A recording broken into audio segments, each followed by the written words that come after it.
Well, looking back, we can see that the arrangements back then served a purpose. They were like fine copper. We do not look down on them. Rather, we take the view expressed at Zechariah 4, verse 10. Who has despised the day of small beginnings? Now, as those taking the lead saw a better way of doing things, they didn't hesitate to make adjustments. That's very faith-strengthening. And the best is yet to come. As I mentioned in the beginning, this may be the first time that some of you have heard about these things. Why not ask someone who's been in the truth for many years what it was like when he was new in the truth? That could lead to a very stimulating discussion. If you say so, David Splane. So, thus concludes a very stimulating discussion from David Splane all about history. Do you remember when? David Splane has been arguing, in my view, unsuccessfully, that progress within the organization, that advancements, including things as simple as the use of modern technology in translation, is evidence of God's backing, is evidence that the verse in Isaiah about copper being replaced by silver and gold is being fulfilled before the eyes of Jehovah's Witnesses. Again, I'm not convinced, but I just have to drag us back to that verse that David Splane showed us, Zechariah 4, verse 10. Who has despised the day of small beginnings? You have, David Splane. The governing body very much despises their day of small beginnings, given how difficult they make it for Jehovah's Witnesses to objectively research their history. I mean, think about it. If you're so proud, David Splane, about the day of small beginnings, about your organization's history, then instead of giving us this whitewashed version of it, this rose-tinted, anecdote-strewn version based on your recollection, why don't you let Jehovah's Witnesses research their history for themselves by making the publications, the older publications, available on jw.org? You've just said, essentially, that you're proud of your history. The evidence is lacking.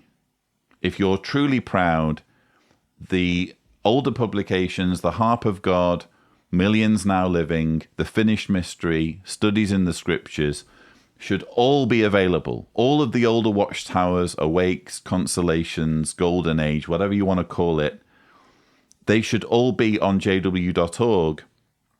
I can't tell you how I know this, but I happen to know that they could make all of this information available on Watchtower Library if they wanted to, like that. But they don't want to, because David Splane is lying. They're not proud of their history. They do despise the day of small beginnings. Because when you go back and you look at the older publications, what you see is how man-made and fallible this organization is. And I want to speak now to any Jehovah's Witnesses who may be watching. Look, I get it. I understand your mindset. David Splane was just saying there, the best is yet to come. Now, as those taking the lead saw a better way of doing things, they didn't hesitate to make adjustments. That's very faith-strengthening. And the best is yet to come. Aside from David Splane sounding like a cheap, slimy used car salesman when he says that, don't you think that's a bit convenient? Isn't it a bit convenient that we just happen to be living at the period in history where it's all figured out and the best is yet to come? Don't you think they felt the same way in the past? Please just think about it for a moment. If you are one of Jehovah's Witnesses, imagine you were living in the 1930s or 40s and the organization's president was Joseph Rutherford. Don't you think you would frown on the Charles Taze Russell era. Oh, yeah, it was good. And Brother Russell did a great deal of work for the organization in getting things up and running. But, that was old light. What we have now under Brother Rutherford, this is the real deal. And Armageddon's coming momentarily. In fact, in San Diego, we have Beth Sarim all ready and waiting for the ancient worthies. When they materialize out of thin air, they have Beth Sarim all there waiting for them so that we can start having the kingdom government here on earth. That was your mindset in the 1930s. You thought you had it all figured out, and you thought the best was yet to come back then. And here we are in 2021. Isn't it a bit convenient to be thinking that, and not just convenient, arrogant? Isn't it arrogant to take the position, oh, well, you see, that was them, this is me. I'm special. I happen to have been born through a birth lottery into just the right period in history when it's all going down, when it's all happening. That's when I was born. I've been born into the Jehovah's organization where everything's correct. So I can just ignore all of the decades, the 140 years of the organization when it wasn't quite correct, because thankfully, because I'm special, I've been born into the right period in history. So I only need to worry about what the faithful slave is producing now. And frankly, they're producing enough, aren't they? It's more than we can really keep up with even.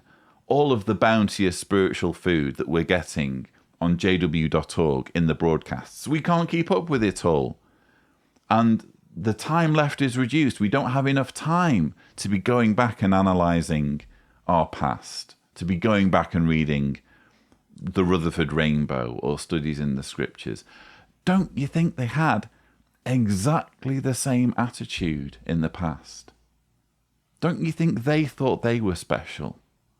Don't you think they thought they were living in the last days of the last days, right on the cusp of Armageddon? Don't you think they frowned on what had been written decades previously?